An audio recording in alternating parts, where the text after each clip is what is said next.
Señor presidente, presidente del Gobierno, señora consejera, señorías, comparezco en esta tribuna para defender la enmienda a la totalidad presentada por mi grupo contra el proyecto de ley del Principado de Asturias de Presupuestos Generales para 2014.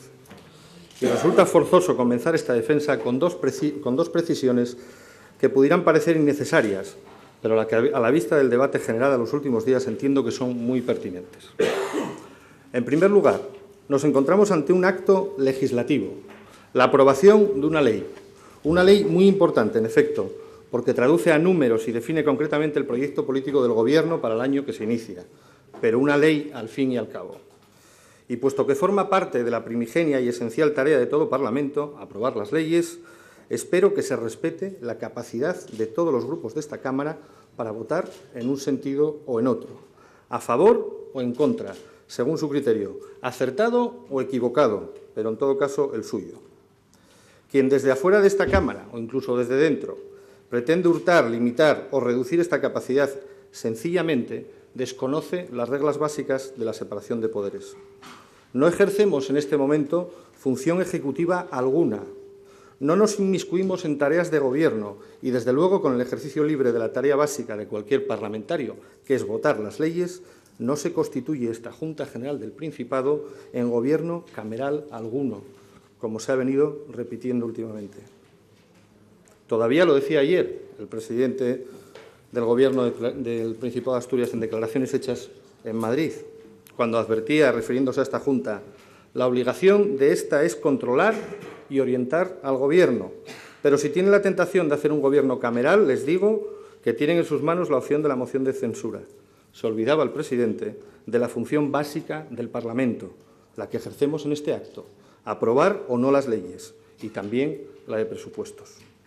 En segundo lugar, estos son, sin duda, unos presupuestos que, a mi modo de ver, marcan el fin de un ciclo.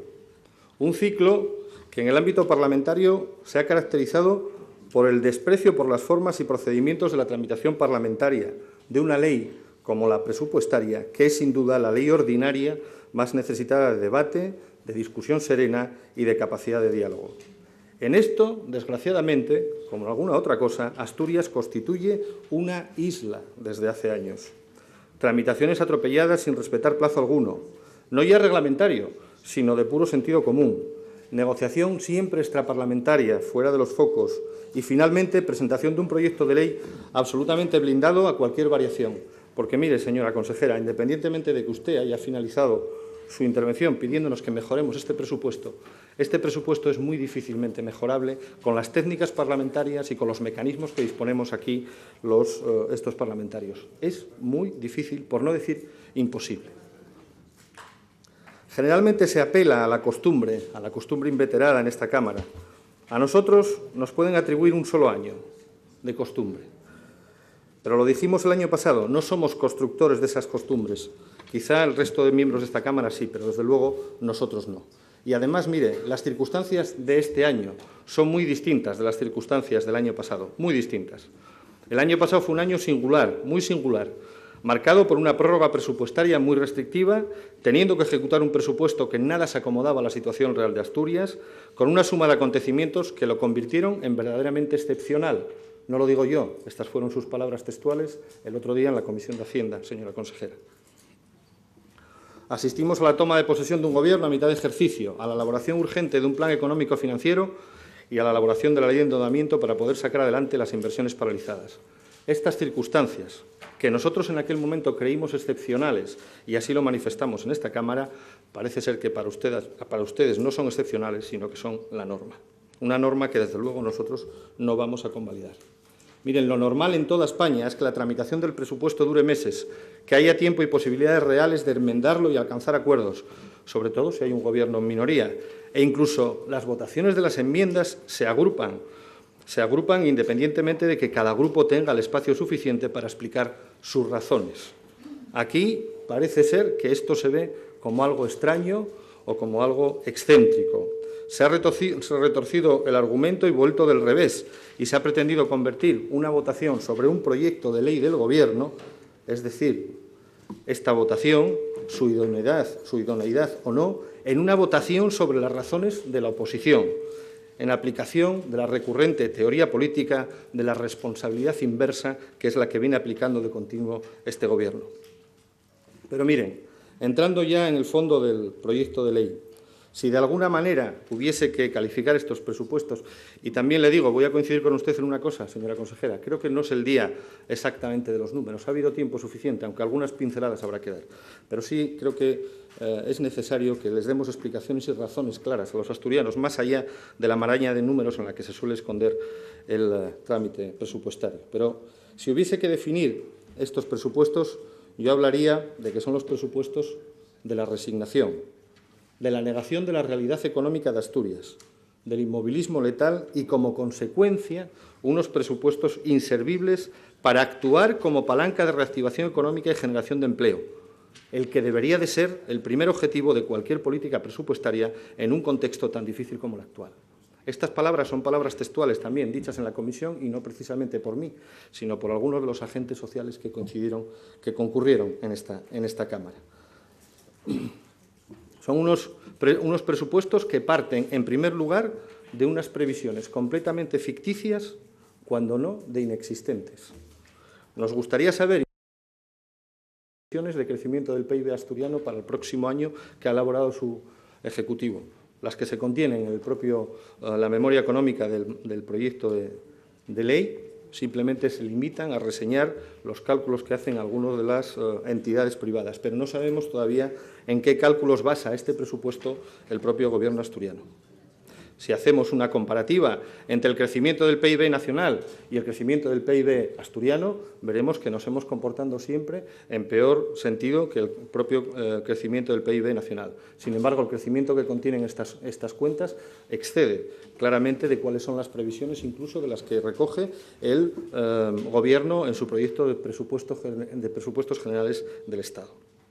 Crecen ligeramente los recursos disponibles, pero no porque se confíe en el crecimiento de nuestra economía, que no se confía en absoluto, sino que se hace recurriendo a la deuda y a aumentar la carga fiscal sobre los asturianos. Y es así. Y el destino de los fondos adicionales, además, que se obtienen, se lo come precisamente el servicio de esa deuda, los gastos financieros, a costa de descender la inversión productiva y las políticas relacionadas con el empleo y la reactivación económica. Podríamos ver la clasificación funcional, una clasificación que contiene el propio proyecto de ley, y podríamos observar sorprendentemente cómo el peso, el servicio de la deuda, que alcanza los 480 millones de euros, constituye el tercer foco de gasto de este Gobierno, por encima incluso de las políticas de bienestar social, por encima del presupuesto de la Consejería de Bienestar Social, y además con un escenario creciente que no sabemos a dónde nos conduce, y esa incertidumbre es la que ustedes no han conseguido despejar. Miren, en el discurso que realicé en esta Cámara con ocasión del debate presupuestario del 2013, señalaba que la elaboración de unos presupuestos debería ser objeto de un debate informado y sensato, no de una mera retahíla de eslóganes sin un hilo argumental definido. Sigo pensando lo mismo. Y añadía: es evidente que en el corto plazo debemos concentrarnos en contener el déficit. Sin embargo, debemos de ser crudamente sinceros con los asturianos. Sin las adecuadas reformas en la estructura de las administraciones y sin crecimiento económico, es absolutamente imposible sostener los actuales niveles de prestación de servicios públicos. Nuestra comunidad necesita abordar en los próximos 2 años profundos cambios estructurales.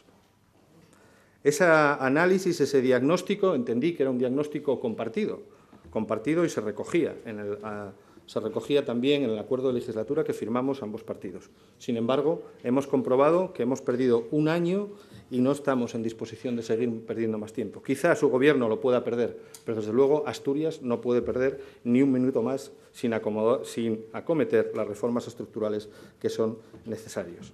Nosotros creemos que los presupuestos de 2014 deben ser presupuestos ambiciosos, un presupuesto que trace un plan de reformas de la Administración del Principado de Asturias y de racionalización del sector público asturiano como forma de contención del gasto y como forma también de sostenimiento de los servicios públicos. Desgraciadamente hemos asistido a la elaboración de una primera ley del sector público que no solo no ha supuesto una reducción del gasto, sino un aumento del gasto corriente a través de la incorporación del SEPA, del Servicio de Emergencias. Y la segunda ley que se nos anuncia y que se presenta en esta Cámara no contiene tampoco ahorro de ningún tipo.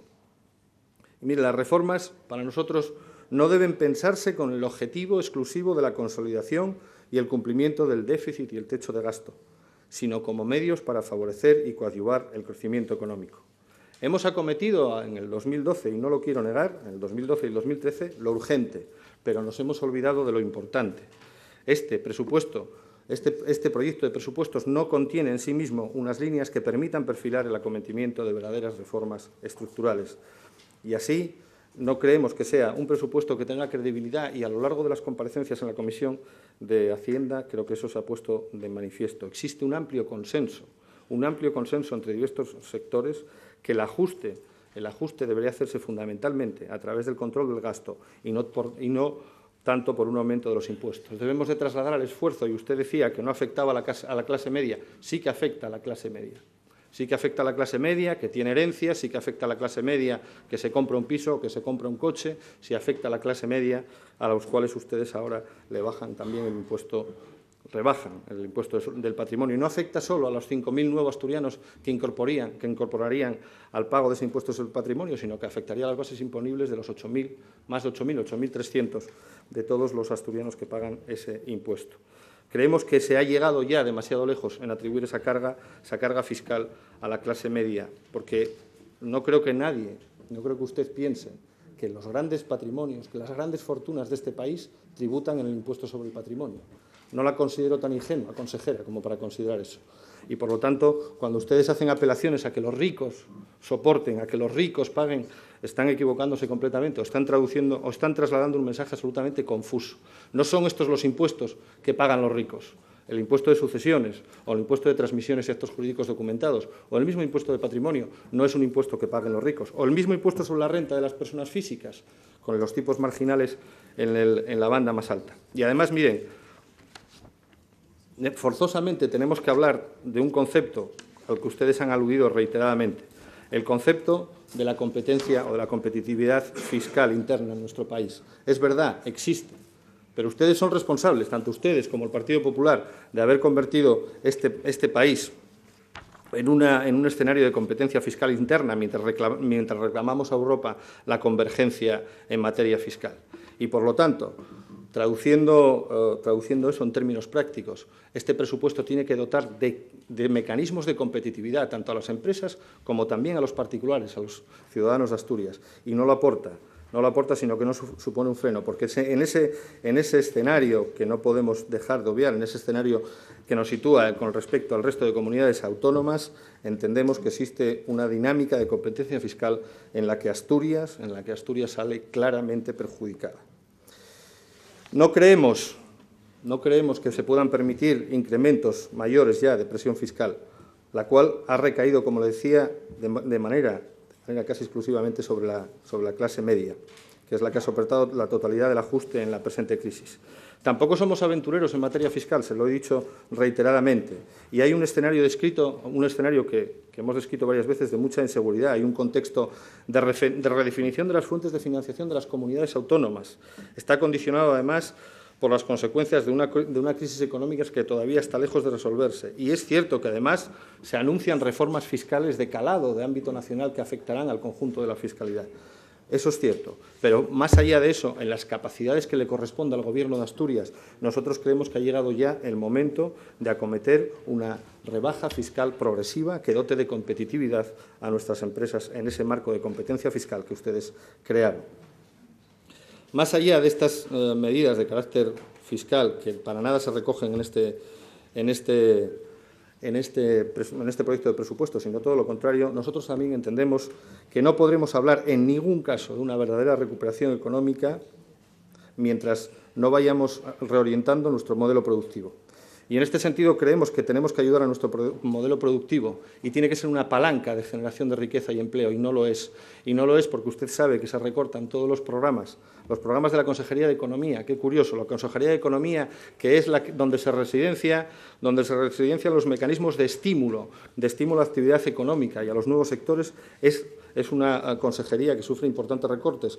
Lo hablé en la comparecencia del consejero de Economía en su momento.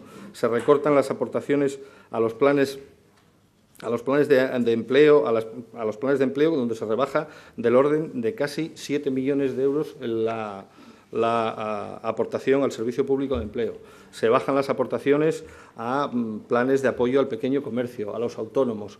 Y fíjese, en algún otro sector, como el sector de la agroganadería, por ejemplo, también sufre un nuevo recorte adicional a los que han reiteradamente sufrido en los últimos años. Por lo tanto, es un presupuesto que no sirve para promover la recuperación económica. Y si no sirve para esto, se lo digo sinceramente, sirve para poco. Porque si no generamos recuperación, si no activamos la recuperación económica, estamos poniendo en peligro los servicios públicos. Yo creo que ustedes parten de una idea, la idea de que el sostenimiento de los servicios públicos dependerá de la capacidad de aumentar la carga fiscal que podamos tener. Nosotros partimos de la idea de que sin crecimiento económico, sin recuperación económica, no podremos mantener tampoco los servicios públicos. Esto es como un bucle permanente, ¿no? Y mire, en nuestra comunidad nosotros no creemos que esté en decadencia. No mira usted a mí el discurso de la decadencia, muy al contrario. Nosotros creemos que Asturias posee un enorme potencial, pero para que éste sea plenamente aprovechado es necesario disponer de un Gobierno que tenga un proyecto político definido y capaz de tomar decisiones, de abordar las reformas para la reactivación de nuestra economía y para la regeneración también de nuestras instituciones. Sin embargo, estos presupuestos no desarrollan ningún proyecto que aborde ninguno de estos retos. La reactivación económica se ve relegada a una mera combinación de programas iniciados hace años. Es verdad que estamos haciendo una digestión de una planificación, yo creo que económica y en materia de infraestructuras muy equivocada y muy negativa. Es verdad que tendremos que hacer esa digestión, pero precisamente porque esa digestión de esa planificación equivocada les correspondió también a ustedes, yo creo que a ustedes les corresponde tomar las decisiones correspondientes y no lo están haciendo. Del mismo modo, sí es verdad que se mantiene el gasto social, pero también no es menos cierto que este va dirigido a sostener las mismas políticas que se han desarrollado hasta la fecha. Y cuando usted habla de salario social, es muy significativo. Podemos hablar de salario social, pero mire, el salario social tan importante, o más incluso, más que disponer de una partida presupuestaria, saber gestionarla bien. Y ustedes no la han gestionado bien. Seguimos teniendo a muchas personas esperando mucho más de los plazos legales, más de 12 meses. Y ese es un fracaso que no le voy a atribuir a la consejera de Bienestar Social. Eso es un fracaso de su Gobierno, porque esa debería de haber sido una actuación prioritaria de su Gobierno y, sin embargo, en esto, como en tantas cosas, han perdido un año. Han perdido un año, vuelven otra vez a repetir, vamos a contratar más gente, vamos a implementar una herramienta informática, vamos a hacer todo eso, pero mientras tanto están los ciudadanos esperando ayudas de emergencia y de urgencia. Por lo tanto, no todo está en la gestión presupuestaria, también está en la eficacia y en la eficiencia de la gestión diaria del Gobierno, y en esa también han fracasado ustedes a lo largo de este año. En definitiva, nosotros no estamos dispuestos a resignarnos como que este fuese el único presupuesto posible. Creemos que hay otros presupuestos posibles, pero eso necesita que se acometan decisiones y decisiones valientes. A ustedes les corresponde, en este momento, tomar también decisiones, saber cuál es el camino por el que quieren reorientar el futuro de Asturias. No les corresponde a nadie más que a ustedes. No traten de traspasar la responsabilidad a los demás, porque los que asumieron el Gobierno y con todas las consecuencias fueron ustedes. Nosotros lo único que les pedimos es que tomen decisiones valientes y lo hagan ya, porque es lo que hace falta a Asturias. Decisiones que nos saquen de este bucle melancólico permanente que nos atrapa, como si solo fuese posible repetir los errores del pasado. Para nosotros hay otra política y hay otro presupuesto posible y, desde luego, no es este. Por eso hemos formulado esta enmienda a la totalidad y pedimos la devolución del proyecto al Gobierno.